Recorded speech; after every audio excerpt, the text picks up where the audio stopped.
Olá, sou o pastor Murilo, estou aqui mais uma vez para trazer uma mensagem de amor e de esperança por teu coração. Aparências enganam. Estamos juntos em mais um bate-papo e nosso mestre deseja nos livrar de todas as aparências enganosas que tão sorrateiramente têm chegado até nós. Sorrateiro é quem dissimula, é quem disfarça com o intuito de enganar e de levar ao erro. E é justamente isso que o Senhor deseja nos mostrar através da sua palavra narrada em 1 Samuel, capítulo 16, versículo 7. Nesse episódio, Deus interrompe os pensamentos negativos de Samuel e determina que vá à casa de Jessé, o belemita, para ungir rei um dos seus filhos, como vemos em 1 Samuel, capítulo 16, versículo 1. Lá chegando, Samuel viu Eliabe, um dos irmãos de Davi que tinha aparência de rei, e disse: certamente, diante do Senhor está o seu ungido. Mas o Senhor respondeu a Samuel: não olhes para a sua aparência, muito menos para a sua estatura, porque eu o tenho rejeitado. Porque o Senhor não vê como vê o homem. Porque o homem olha para a aparência, mas o Senhor olha para o coração. Destaco que quando nos fixamos exclusivamente no que está diante dos nossos olhos, podemos facilmente ser enganados. Meu irmão, minha irmã, o critério de avaliação do nosso Mestre Jesus é totalmente objetivo. E como você pode conferir em Jeremias capítulo 17 e versículo 10, nosso Mestre examina de maneira minuciosa, detalhadamente o coração do homem e dá a cada um segundo os seus caminhos e segundo o fruto das suas ações. Fica claro que, quando somos levados a agir segundo o nosso próprio entendimento, corremos o risco de engrossarmos o contingente de irmãos e de irmãs que sofrem amargamente por terem sido ou terem feito escolhas baseadas na aparência e foram levados ao caminho do engano. Nosso mestre está sendo muito claro com você hoje. Deus, quando escolhe, não olha para o passado, não olha para o presente, ele enxerga o teu e o meu futuro. Hoje, se você aceitar, esse nosso bate-papo poderá ser um divisor de águas, uma oportunidade que o nosso mestre está te oferecendo para a importante mudança do seu entendimento. A passagem bíblica de Marcos, capítulo 12, versículos 41 a 43, comprova o que eu acabo de compartilhar com você, afirmando que nosso mestre não se impressiona com as aparências. Examinemos, então, Hebreus, capítulo 4, versículo 12, onde está escrito: estando Jesus assentado defronte da arca do tesouro, observava a maneira como a multidão ofertava o dinheiro na arca do tesouro, e muitos ricos ofertavam muito. Entenda que Jesus tinha um propósito, não em relação aos valores ofertados, mas pela forma, pela intenção dos corações daqueles que ofertavam.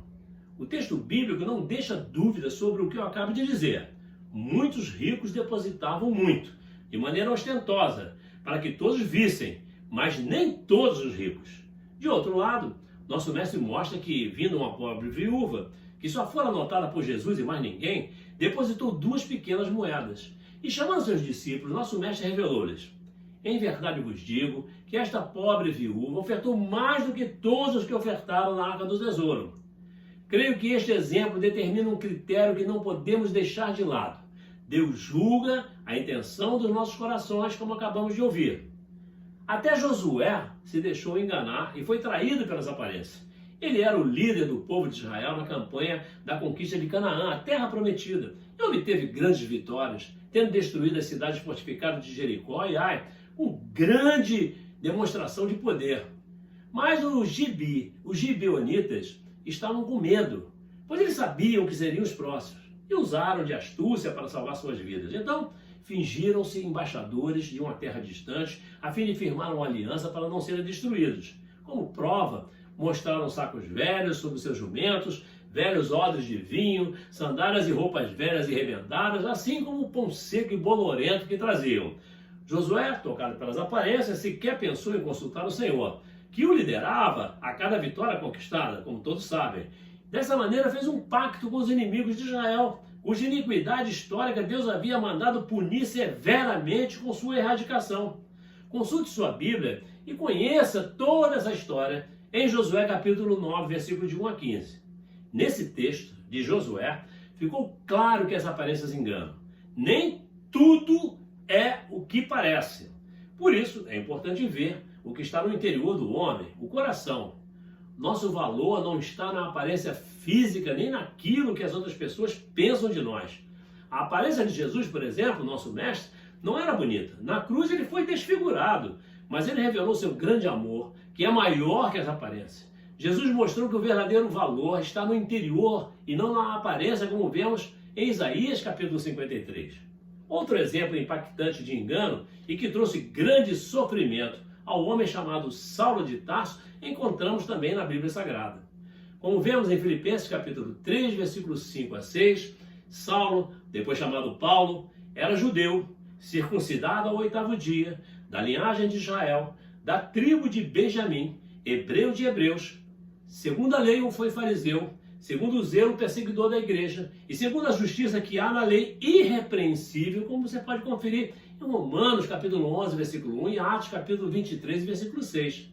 Destaco que a imagem de perseguidor da igreja está reforçada na narrativa de Atos capítulo 9, versículos de 1 a 5, que comprova, sem sombra de dúvida, que nosso Mestre Jesus não está interessado na imagem que possuímos. Não havia naquela época um só discípulo de Jesus que não tivesse Saulo como o inimigo número 1 dos servos do Senhor.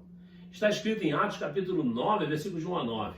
E Saulo, respirando ainda ameaças de morte contra os discípulos do Senhor, dirigiu-se ao sumo sacerdote e pediu-lhe cartas para Damasco, para as sinagogas, a fim de que, se encontrasse alguns destes no caminho, quer homens, quer mulheres, os conduzisse presos a Jerusalém.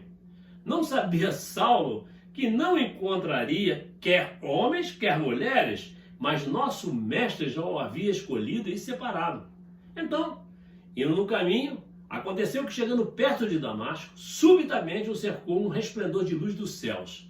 E caindo em terra, ouviu uma voz que lhe dizia: Saulo, Saulo, por que me persegues? E ele respondeu: Quem és, Senhor? E disse o Senhor: Eu sou Jesus, a quem tu persegues. Duro é para ti recalcitrar contra os arguilhões. Esse acontecimento sobrenatural mudou completamente a história e as convicções de Saulo de Tarso, um fariseu temido por todos, mas amado por nosso Mestre Jesus. Resumidamente, digo-lhe que nosso Mestre mandou que Saulo fosse levado a Damasco, à casa de Judas, e simultânea e sobrenaturalmente instruiu Ananias, um discípulo, e disse-lhe: Levanta-te e vai à rua chamada Direita, e pergunta em casa de Judas por um homem de Tarso chamado Paulo, pois eis que ele está orando. E, numa visão, ele viu que entrava um homem chamado Ananias, e punha sobre ele a mão para que tornasse a ver. E respondeu Ananias: Senhor, há muitos ouvi acerca desse homem, quantos males tem feito aos teus santos em Jerusalém. E aqui tem poder dos principais dos sacerdotes para prender todos os que invocam o teu nome. Disse-lhe, porém, o nosso Mestre Senhor Jesus: Vai, porque este é para mim um vaso escolhido para levar o meu nome diante dos gentios e dos reis e dos filhos de Israel, como você pode conferir em Atos capítulo 9, versículos 11 a 15. Paulo, um judeu, um israelita circundado da tribo de Benjamim, perseguidor de Jesus, nosso mestre, foi justamente a quem Jesus Cristo, ressurreto, se revelou e separou e escolheu. Paulo, o terror dos cristãos, foi amansado pelo amor transformador de Jesus, fazendo com que reconhecesse imediatamente a deidade do nosso mestre. Verifique a submissão instantânea de Paulo pela resposta que deu a Jesus em Atos capítulo 9, versículo 6. Disse o apóstolo: Senhor, que queres que eu te faça? Que queres que eu faça? E daí em diante, você já sabe o que Paulo, orientado pelo Espírito Santo, fez.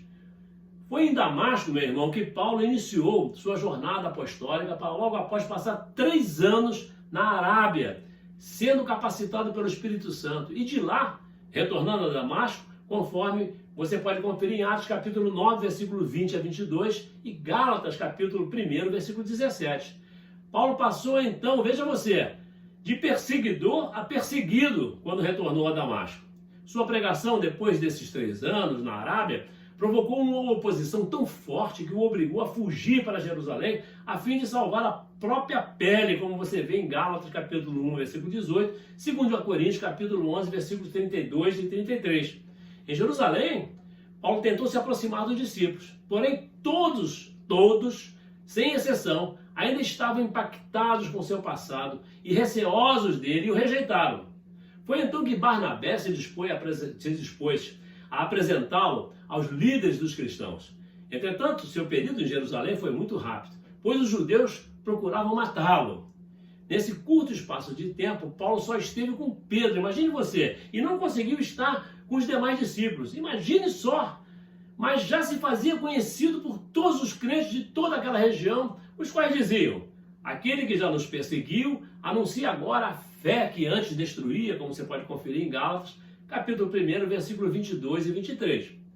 Paulo passou os 10 anos seguintes em Tarso, sua cidade natal, e foi ali que o Espírito Santo concluiu seu trabalho em Paulo, para através dele alcançar todas as criaturas de todas as nações.